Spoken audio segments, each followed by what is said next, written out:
कैसे हैं आप लोग। उम्मीद करता हूँ आप लोगों की पढ़ाई बहुत बढ़िया से चल रहा होगा। आज हम लोग डिस्कस करेंगे क्लास 8 का सोशल साइंस का जियोग्राफी पार्ट जो है उसका first chapter that is resources. जिन बच्चों ने चैनल को सब्सक्राइब नहीं किया है वो चैनल को सब्सक्राइब कर लीजिएगा ताकि टाइमली आप लोगों को जब भी वीडियो अपलोड होगा तो नोटिफिकेशन मिलेगा और टाइमली जो है आप अपना पढ़ाई जो है कर सकते हैं। तो समय को नष्ट ना करते हुए हम स्टार्ट करते हैं। दीपक एकेडमी में आप लोगों का स्वागत है। हम देखेंगे कि रिसोर्स क्या है। जो है एक वर्ड आप लोग बार बार ये सुनते होंगे कि हमें अपने नेचुरल रिसोर्सेज को नष्ट नहीं करना चाहिए। दे आर वेरी प्रेसियस, वो बहुत कीमती है। तो रिसोर्स एक्चुअली होता क्या है? Anything that can be use to satisfy a need is a resource. मतलब वो कोई भी चीज़ जो हो सकती है जो हमारे आवश्यकताओं को पूरा करती है, ठीक है, वो जो है वन टाइप ऑफ रिसोर्स है। क्लियर? जैसे एग्जांपल के तौर पे हम लेते हैं, वाटर हो गया, हमें प्यास लगती है, हम पानी पीते हैं। इलेक्ट्रिसिटी जो है, पंखा चलाते हैं, बहुत सारे गैजेट्स हैं, इलेक्ट्रिकल अप्लायंसेज हैं, वो यूज होता है। रिक्शास का प्रयोग हम एक जगह से दूसरी जगह जाने के लिए करते हैं। टेक्स्ट बुक हो गया पढ़ाई, वेजिटेबल्स हो गया। अब इसमें बहुत सारे कापी किताब कलम बॉक्सेस एक्सेट्रा जो है, जो भी चीज़ आती है, anything that can be use to satisfy a need is a resource. तो ये अभी मेरे को लगता है आप लोगों को जो है ये क्लियर हो गया होगा डेफिनेशन की। Anything that can be used to satisfy a need is a resource. For example के तौर पे मैंने बता दिया water, electricity, rickshaw, text book, vegetables etcetera. अब जो है आखिर ये जो है रिसोर्सेज, इनको क्यों हम बोलते हैं? आखिर ये रिसोर्सेज क्यों बोलते हैं? Utility or usability makes object or substance a resource. मतलब कि कोई भी जो है सब्सटेंस हो जिसका हम उसका जो है हम प्रयोग करते हैं और वो प्रयोग करने लायक है, तो वो जो है क्या होगा? रिसोर्स होगा। They have all been used by us, जैसे कि water, electricity, rickshaw, text book and vegetables all have been used by us, so they have utility. मतलब उसका जो है हम प्रयोग करते हैं। Utility or usability in what makes an object or substance a resource. अगर किसी भी चीज़ का हम प्रयोग करते हैं या प्रयोग करने लायक है तो वही जो है उसको जो है रिसोर्स बनाती है। ठीक है, नेक्स्ट पॉइंट अब हम देखेंगे। Things become resource only when they have a value. अब जो है कोई चीज़ रिसोर्स कब होती है? जब उसका एक वैल्यू होता है, उसकी एक कीमत होती है। Its use or utility give its a value. और वैल्यू कहाँ से मिलता है? उसका जैसे कि यूज होगा या यूज करने लायक होगा तभी उसकी एक वैल्यू होगी। All resources have some value. और सबका जो है कुछ ना कुछ वैल्यू होता है। जैसे किसी का कम वैल्यू हुआ, किसी का ज़्यादा, लेकिन जो भी रिसोर्सेज हैं उनका कुछ ना कुछ वैल्यू होता है। Things become resources only when they have a value. Its use or utility gives it a value. All resources have some value. ठीक है, जो भी रिसोर्सेज हैं वो कुछ ना कुछ जो है वैल्यू उनका होता है। नेक्स्ट पॉइंट्स हम देखेंगे। सम रिसोर्सेज हैव इकोनॉमिक वैल्यू। अब देखिए इसमें जो है कुछ रिसोर्सेज का जो है इकोनॉमिक वैल्यू होता है, आर्थिक जो है उसकी कीमत होती है, और कुछ की आर्थिक कीमत नहीं होती है। एग्जाम्पल के तौर पे हम एक मेटल ले लेते हैं, तो मेटल का क्या है?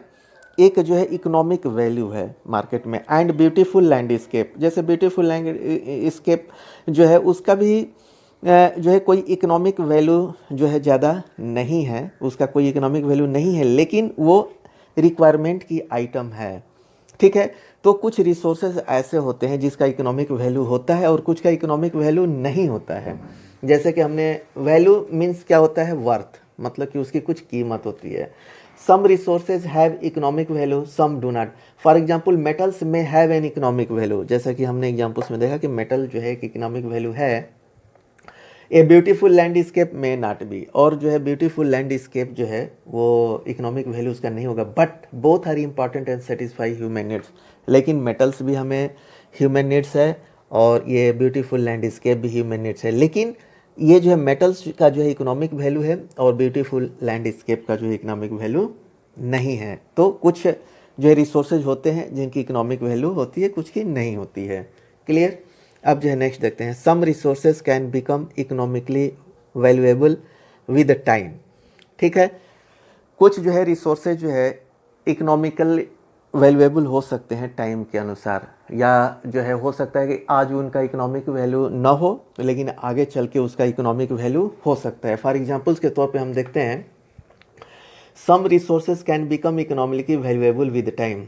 जैसे कि एग्जांपल जो है आप लोगों के बुक में दिया है, your grandmother's home remedies have no economic value today.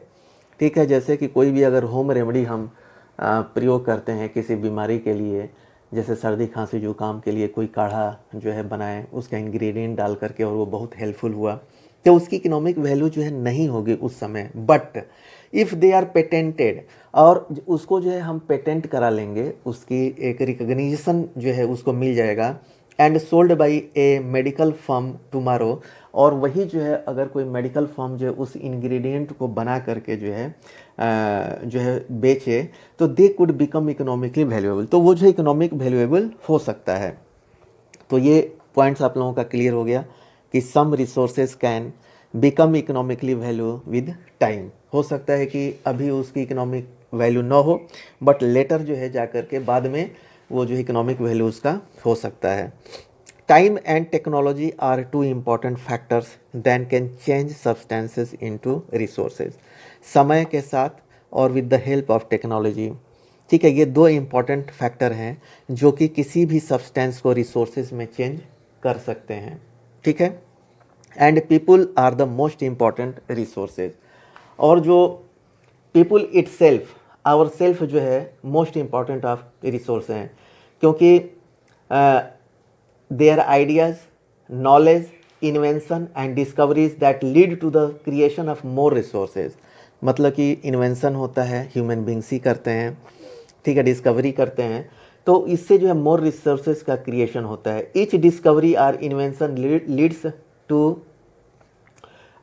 To many other processes, while the invention of the wheel ultimately resulted in developing a newer model of transport। जैसे कि पहिए का आविष्कार हुआ तो ये ह्यूमन बींग्स नहीं किया। जब पहिए का आविष्कार हुआ तो एक जो है न्यूअर जो है टेक्नोलॉजी जो है डेवलपमेंट हुआ और वो ट्रांसपोर्ट में उसका यूज होने लगा। और the technology to create hydro electricity has turned energy in fast flowing water into important resources. और जो है हाइड्रो इलेक्ट्रिसिटी जो है, जो बिजली से पानी बनाना, ये भी जो है ह्यूमन ने ही जो है इसको जो है डिस्कवर किया था।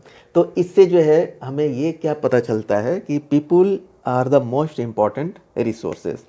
तो आई थिंक अभी आप लोगों को ये क्लियर हो गया होगा। एक बार मैं इसको रिवाइज करता हूँ, रिसोर्सेज क्या है, डिफिनीशन है, ठीक है, कि कोई रिसोर्सेज जो है anything that can be use to satisfy a need is called resources. Examples उसका हो गया, उसकी वैल्यू होती है तभी वो रिसोर्स जो है होता है, और उसकी यूटिलिटी या यूजेबिलिटी जो है max object substance a resource. ठीक है, कुछ रिसोर्स जो है का इकोनॉमिक वैल्यू होता है और कुछ का इकोनॉमिक वैल्यू नहीं होता है। Some resources can become economically valuable with time, जैसा कि मैंने बता दिया। तो इस तरह जो है इस वीडियो में हम इतना ही कवर करेंगे। आप लोगों को रिसोर्सेज आई थिंक जो है क्लियरली समझ में आ गया होगा। रिसोर्सेज क्या है, उसके जो कैरेक्टरिस्टिक है उसको हमने डिस्कस कर लिया।